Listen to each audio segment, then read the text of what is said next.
to illustrate the concept of social context, let's consider one real conversation between two people that had taken place in 1967. What's your name, boy? Asked the policeman. I'm Dr. Poisson. I'm a physician, replied a black doctor. The policeman asked again. I said, what's your name, boy? And then the humiliated doctor answered, Alvin. Well, why did this conversation take place? Well, it was like 1967. So, do you remember what was happening at that time?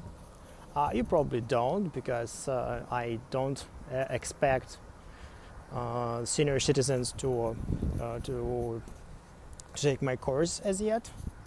But it was the time of black people fighting for their right to vote, and only in 1965 did LBJ, Lyndon Johnson, the President of the United States, introduced a bill of Civil Rights Act.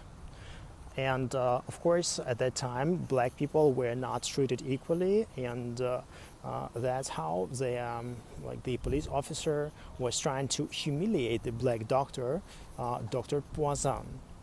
So let's decompose this situation. First, social identity.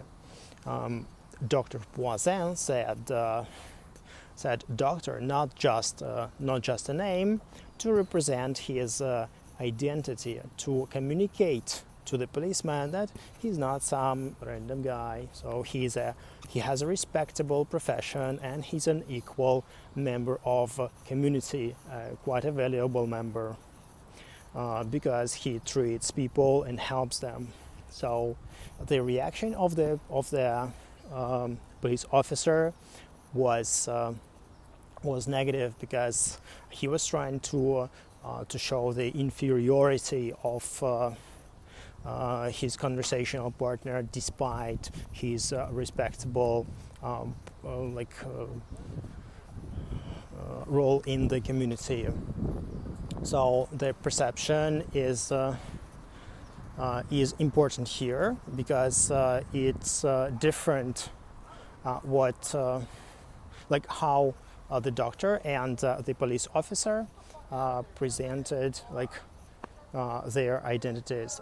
Okay, and finally, how we code and decode the messages communicated to the others and back is important.